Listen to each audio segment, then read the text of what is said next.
The number of people in Japan seeking asylum has risen dramatically in recent years, and there are now over 10,000.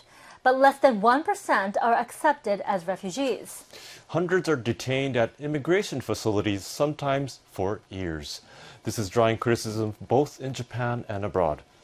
We take a look at how one family has been divided by the system.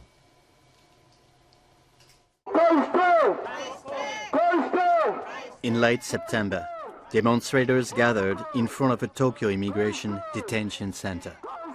この長期といえる入管への収容は世界にも例を見ない人権侵害と言わざるを得ません。 These people are demanding the release of Moloko Bikira, who comes from the Democratic Republic of the Congo. She has applied for refugee status in Japan, but her application was rejected. A plea for a provisional release was also refused. She has now been detained for 20 months.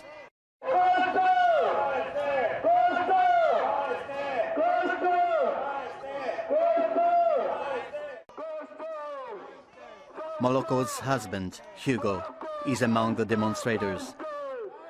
He brought their two children, Erikami and Samuel. Moloko has just had a serious operation, and they are worried about her health.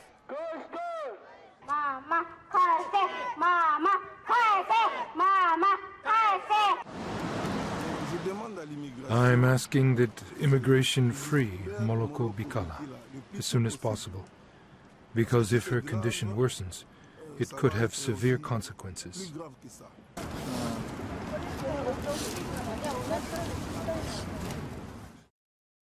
The whole family has applied for refugee status, but only Moloko has been detained. She visited immigration in January last year, but they found out her address had changed without prior permission. Moloko's family lives in Kawagoe City, near Tokyo. Hugo lost his construction job because he has to care for the children. Samuel and Erikami go to the local primary school, but they are deeply upset since their mother was detained. Moloko used to take care of the house and their children. Without her, their house is a mess. Hugo tries to make ends meet by working part-time at night.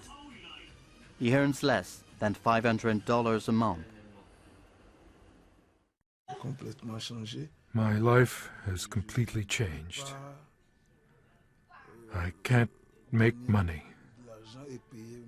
pay the rent, or feed my family properly.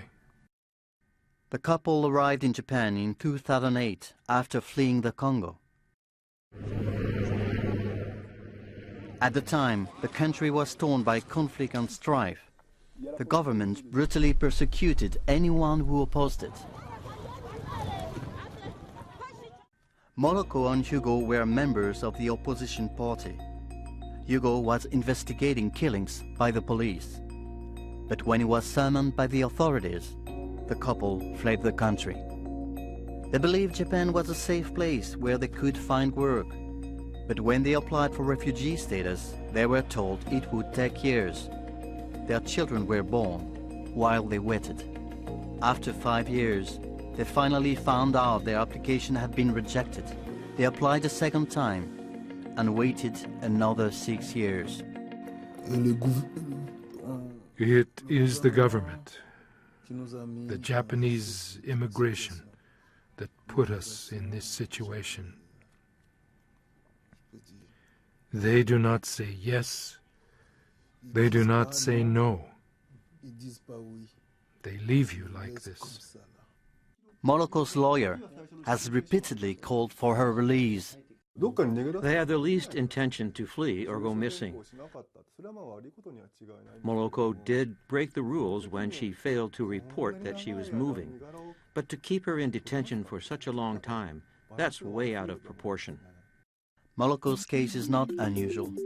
According to government data, the number of asylum seekers detained in the past few years has risen to over 600.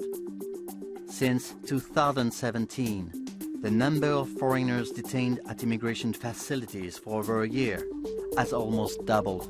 Many of them are believed to be seeking asylum.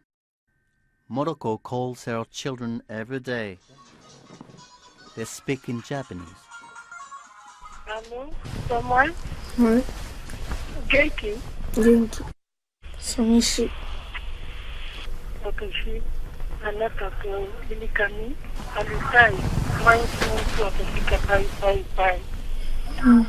運動会は私もいない。いつ戻るかわからない。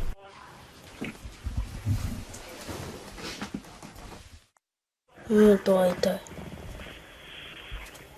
ママ捕まって、痛い思いしてる。学校の授業参観の時も、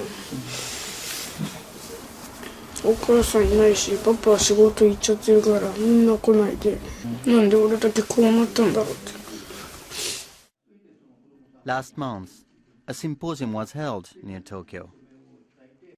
According to a human rights group, more than 100 long-term detainees have gone on hunger strike to protest. A report by the UN Human Rights Committee said Japan needs to make sure asylum seekers are detained only as a last resort and only for the shortest possible time. A senior immigration official says the situation is not so simple. There are many people who repeatedly apply for refugee status, even though it has already been concluded they don't meet the conditions. I believe many of the foreigners that remain in detention for a long period are those who file for refugee status to avoid deportation. We really wish we could release them and have them return to their countries. We have never intended to detain foreigners for a long time. He says the decision to separate children from their parents is not an easy one. It is a very difficult decision for us, too, when thinking about the children. We take the measures in accordance with Japanese rules, but it's not easy. All we can say is that people should go back to their countries if they have been ordered to leave Japan in line with the rules.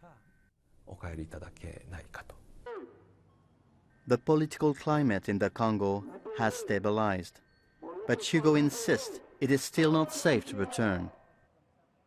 Meanwhile, his children continue to miss their mother and wonder when they can be reunited.